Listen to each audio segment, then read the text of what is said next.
Ask me where I'm going, I'll tell you where I've been. Ask me who I am. Qu'est-ce que tu peux nous dire sur ta personnalité qui peut nous aider à comprendre le joueur que t'es? J'ai une personnalité assez atypique. On va pas dire que je vis dans le monde des bisounours, mais je suis un grand rêveur dans le sens où je suis passionné par mon métier et je suis très fier d'être footballeur. Comment tu définirais tes qualités? Ma qualité première, vraiment, c'est plus la technique de dribble. C'est comme quand t'as un bonbon, tu veux toujours, quand t'en donnes un, t'en veux toujours plus, 2 ou 3. Et ben des fois, c'est ce qui se passe sur le terrain. Je vais dribbler un défenseur, il y en a un autre qui va venir, je vais encore avoir envie de le dribbler. Et c'est là où je suis vraiment en train de faire un gros travail sur ça cette saison. Je réfléchis différemment. Je pense vraiment à tout faire pour marquer. Et après, une fois que j'ai marqué, je pense un peu plus à me faire plaisir, on va dire. Ton défaut numéro 1, c'est?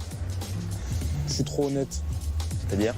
Par exemple, quand t'aimes pas un entraînement, j'ai du mal à faire semblant. Quand par exemple on va faire de la tactique ou autre, des choses qui sont beaucoup moins agréables, on va dire, ben, j'ai du mal à faire semblant. Être trop honnête, des fois, ça peut vraiment porter préjudice. Est-ce que tu penses que tu dois être plus collectif sur le terrain? Pour moi, quand on parle d'un joueur, parce qu'on me le dit souvent, d'un joueur peut-être trop individuel, personnel, qui pense pas au collectif, c'est un joueur qui fait des saisons à mettre, je donne un exemple, 10 buts et 0 passes décisives. Et moi, ça n'a jamais été mon cas. J'ai toujours mis plus de passes décisives que de buts. J'ai vraiment ça en tête à chaque fois, de faire jouer mes partenaires, d'être altruiste. Est-ce que tu sais que tu es de loin celui qui réussit le plus de dribbles dans les 5 grands championnats européens?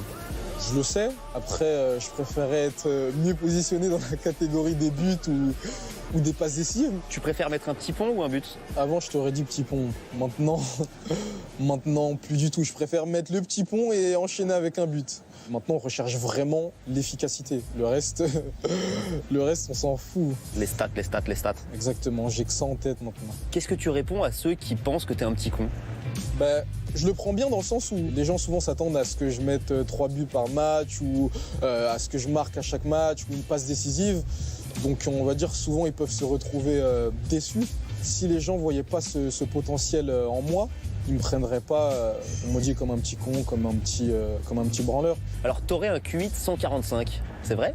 C'est vrai. J'ai fait les tests étant petit, avant de signer mon premier contrat pro. On va dire que ma mère était très sceptique.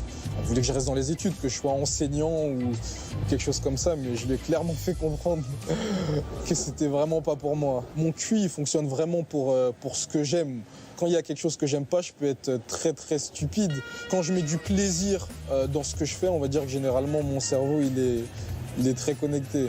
Est-ce que ton intelligence t'a déjà posé un problème dans le vestiaire? Quand on essaye un peu de me caresser dans le sens du poil, on essaye de me prendre pour un lapin de 3 semaines ou un jambon, j'arrive à le voir bien avant. Donc oui, des fois ça peut être un problème dans le sens où j'ai du mal à faire semblant.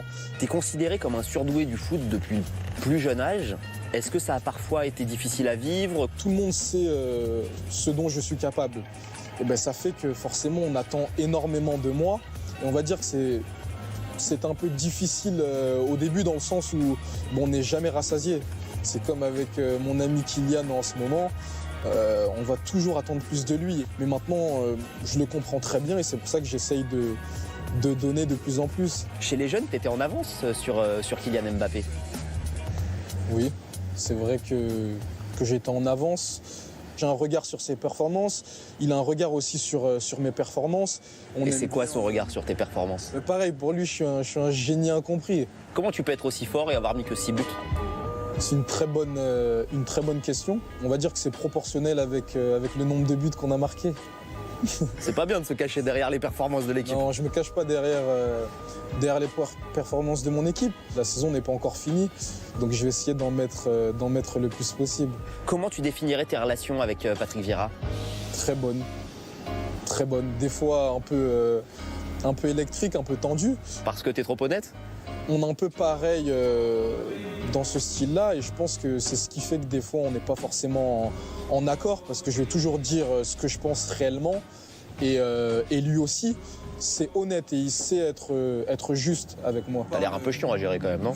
Oui, des fois je peux être un peu chiant. Tu te dis mais avec ce qu'il est capable de faire en fait il se fout de moi. T'es dans quel état d'esprit pour ton avenir? Partir cet été forcément?